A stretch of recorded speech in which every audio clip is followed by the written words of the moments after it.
السلام علیکم ورحمۃ اللہ وبرکاتہ۔ خلاصہ قرآن کی اس مختصر سی مجلس میں آج ہم سورہ سبا پر گفتگو کریں گے۔ سورہ سبا جو ہے یہ مکی صورت ہے، اس میں 54 آیات اور 6 رکوع ہیں۔ ترتیب مصحف کے اعتبار سے اس کا نمبر 34، جبکہ ترتیب نزولی کے اعتبار سے 58 ہے۔ بسم اللہ الرحمن الرحیم۔ الحمدللہ الذی لہ ما فی السماوات و ما فی الارض ولہ الحمد فی الآخرہ وہو الحکیم الخبیر۔ اس صورت کی ابتدا میں اللہ عز و جل کی حمد و ثنا سے ہوتی ہے، جس نے ساری مخلوق کو پیدا کیا، کائنات کے لیے مستحکم نظام قائم کیا، نظام عالم کی تدبیر کی، اسے ہر چیز کی خبر ہے اور اس کا کوئی عمل بھی حکمت سے خالی نہیں۔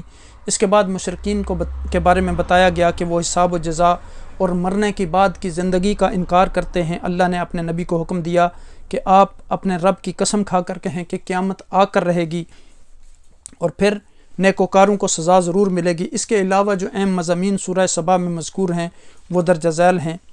حضرت داؤد علیہ السلام، حضرت سلیمان علیہ السلام اور اہل سبا پر اللہ تعالیٰ نے اپنی نعمتوں کا تذکرہ فرمایا کر گویا شاکر اور کافر کا تقابل اور موازنہ کیا ہے۔ اول ذکر دونوں اللہ کے نبی اور ذاکر و شاکر بندے تھے۔ حضرت داؤد علیہ السلام کو اللہ سبحانہ وتعالیٰ نے جو ہے حد اعجاز تک پہنچایا ہوا صوتی جمال عطا فرمایا تھا۔ جب وہ اللہ کی تسبیح کرتے تھے تو پہاڑ اور پرندے بھی ان کے ہم نوا بن جاتے تھے۔ جب وہ زبور پڑھتے تھے تو جانور ان کی قرات سنتے تھے، اس پر گریہ طاری ہو جاتا تھا۔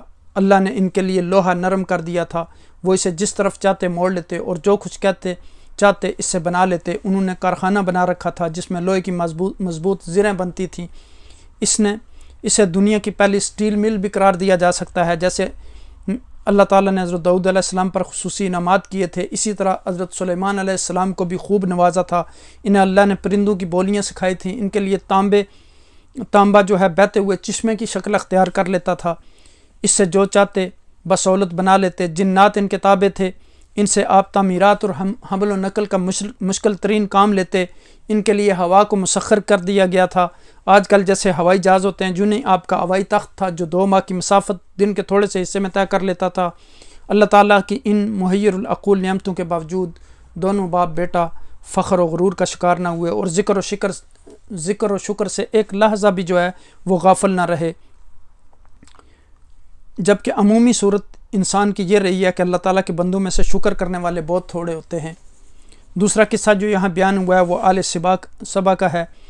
پہلا قصہ اگر اہل شکر و ایمان کے لیے روشن مینار تھا تو دوسرا قصہ اہل کفر و عصیان کی تاریک جھلک ہے۔ اہل سبا کو رزق کی فراوانی، صحت افزا مقام، آب و ہوا، زرخیز زمین اور پھلدار باغات جیسی نعمتیں عطا کی گئی تھیں۔ طویل مسافت تک دور یہ باغات چلے جاتے تھے، نہ گرمی نہ دھوپ ستاتی اور نہ ہی بھوک پریشان کرتی۔ پانی ذخیرہ کرنے کے لیے ایک ڈیم بھی تھا جسے سد معرب کے نام سے یاد کیا جاتا ہے، لیکن انہوں نے ان نعمتوں کا شکر ادا نہ کیا، نہ شکری پر اتر آئے۔ پھر وہی ہوا جو نہ شکری قوم کے ساتھ ہوتا ہے، بند ٹوٹ کر عذاب کی صورت اختیار کر گیا اور اس کے پانی نے تباہی مچا دی۔ باغات اور بستیاں جو ہے خس و خشاک بن کر بہہ گئیں، جہاں پھل اور پھول تھے وہاں جاڑ جنکاڑ کے سوا کچھ نہ بچا اور اہل سبا کا ذکر صرف داستانوں میں رہ گیا۔ آیت نمبر 15 سے لے کر 21 تک کی آیات میں ان مضامین کا تذکرہ ہے۔ اس صورت میں مسلسل مشرکین کے عقائد و نظریات کی عقلی اور نقلی دلائل سے تردید اور توہین ہے۔ کبھی ان سے کہا گیا کہ بلاؤ ان کو جنہیں تم اللہ کے سوا حاجت اور مشکل کشا سمجھتے ہو، دیکھتے ہیں کہ وہ تمہیں کیا فائدہ پہنچاتے ہیں۔ کبھی تلقین کے اسلوب میں ان سے سوال کرنے کا حکم دیا گیا کہ بتاؤ تمہیں آسمانوں اور زمین سے کون رزق دیتا ہے۔ کبھی یہ سوال کیا گیا کہ جنہیں تم اللہ کے ساتھ عبادت میں شریک سمجھتے ہو، ذرا انہیں سامنے تو لاؤ تاکہ میں دیکھوں کہ ان کے اندر کون سی ایسی صفت پائی جاتی ہے۔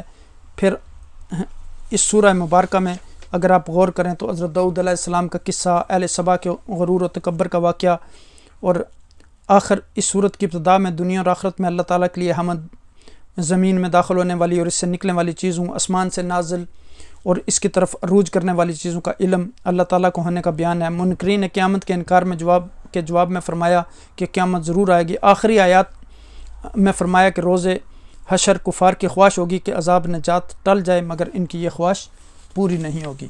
اللہ کریم ہمیں اس سورہ مبارکہ کے احکامات پر عمل کرنے کی توفیق عطا فرمائے۔ جزاکم اللہ خیر۔ السلام علیکم ورحمۃ اللہ وبرکاتہ۔